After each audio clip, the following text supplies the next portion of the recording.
Hello बच्चों, इससे पहले वाले वीडियो में हमने चर्चा की कि निदर्शन क्या है और अलग अलग विद्वानों के द्वारा इसे किस रूप में परिभाषित किया गया है। आज की वीडियो में हम लोग चर्चा करेंगे निदर्शन कितने प्रकार का होता है या निदर्शन की कौन कौन सी पद्धतियाँ देखने को मिलती हैं, जिसके अंतर्गत सर्वप्रथम हम चर्चा करते हैं। सबसे पहला सविचार या उद्देश्यपूर्ण निदर्शन। सविचार और उद्देश्यपूर्ण निदर्शन उस विधि को कहा जाता है जिसमें अनुसंधानकर्ता सोच समझ के अपने उद्देश्य को ध्यान में रखते हुए इकाइयों का चयन करता है और उनका अध्ययन करने का कार्य करता है। इसमें अनुसंधानकर्ता यह देख लेता है कि समग्र की प्रकृति, गुणों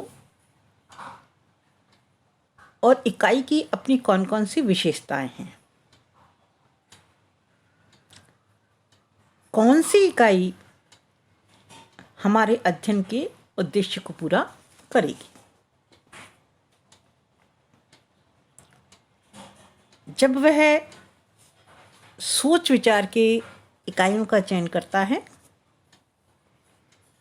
तो स्वाभाविक ही है कि जिस उद्देश्य को ध्यान में रखते हुए उसने या अनुसंधानकर्ता ने इकाइयों का चयन किया है तो उससे उसके उद्देश्य की पूर्ति हो जाती है।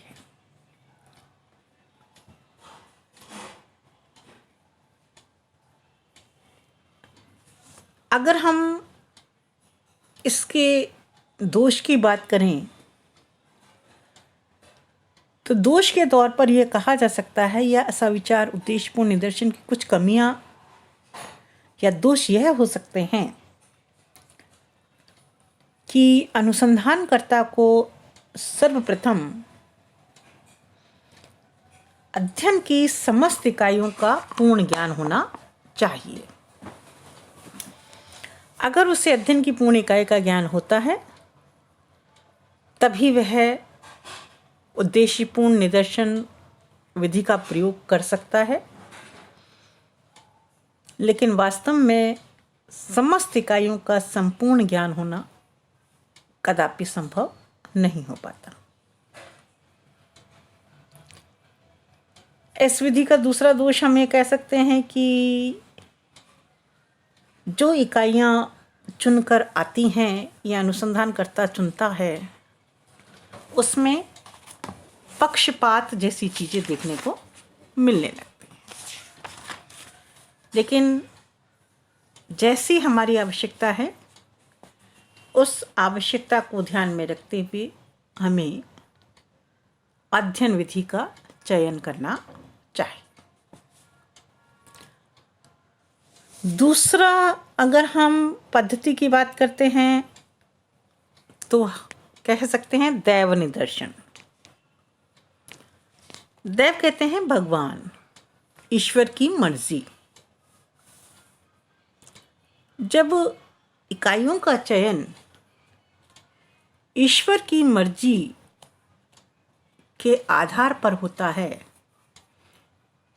तो उसको हम दैव निदर्शन के नाम से संबोधित करेंगे। इस दैव निदर्शन की भी बहुत सारी विधियां हैं, जिसमें हम कह सकते हैं कि लॉटरी विधि है, कार्ड विधि है, टिपेट विधि है, ग्रिड विधि है। बहुत सारी विधियां हैं जिसमें इकाई का चयन देव के माध्यम से होता है, भगवान के माध्यम से होता है। यानी किसी के चुनने का और किसी के छूटने का समान अवसर होता है। अगर हम दैव निदर्शन की कुछ दोष की बात करते हैं तो दोष के तौर पर ये कहा जा सकता है कि बहुत सारी इकाइयाँ ऐसी छूट जाती हैं जिसका अध्ययन करना अत्यंत आवश्यक है, प्रमुख इकाइयाँ हैं, लेकिन इसमें अनुसंधानकर्ता का कोई भी रोल नहीं होता निदर्शन के चयन करने के लिए।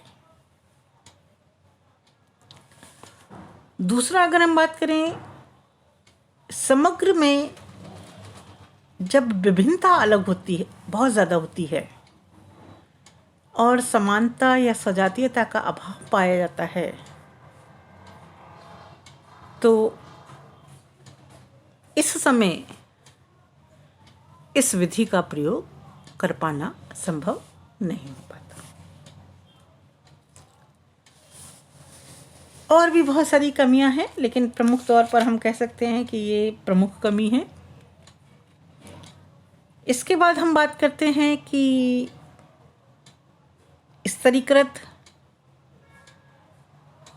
या विस्तृत निदर्शन। इस निदर्शन में समग्र की संख्या के आधार पर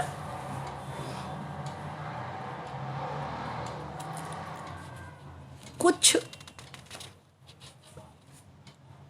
स्तरों में विभक्त करके और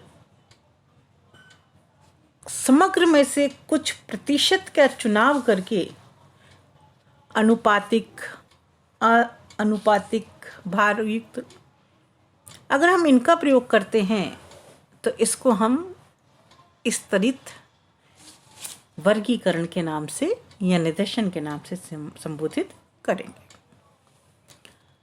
विस्तृत का मतलब सीधा सीधा ये है कि जब हमारा अध्ययन का क्षेत्र विशाल होता है और हम निदर्शन भी बढ़ा लेते हैं और हमारी इकाइयों में समानता कम होती है, भिन्नता ज़्यादा होती है, तो हम इस विधि का प्रयोग कर सकते हैं।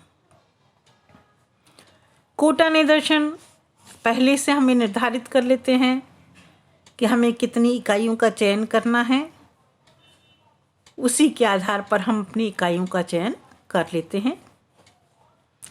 सुविधाजनक या उद्देश्यपूर्ण निदर्शन समान है कि अनुसंधानकर्ता को जो सुविधा होती है उस सुविधा के आधार पर वह समग्र में से अपनी इकाइयों का चयन कर लेता है। तो ये कुछ विधियां हैं जिसके माध्यम से हम निदर्शन का चयन करते हैं। बहुत विस्तृत है, बहुत विशाल है इसकी विधियां, और कभी भी निदर्शन हम ये नहीं कह सकते कि अंत में कि यह निदर्शन ही वास्तव में बिल्कुल सही निदर्शन है।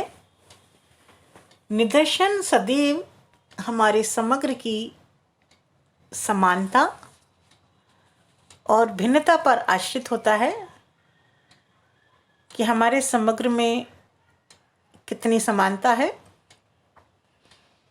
अगर समानता ज़्यादा है तो कम निदर्शन भी उचित प्रतिनिधित्व कर सकता है,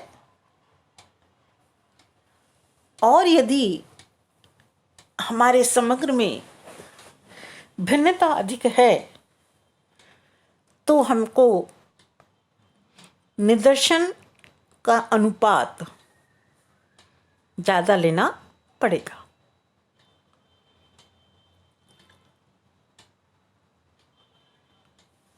थैंक यू बच्चों।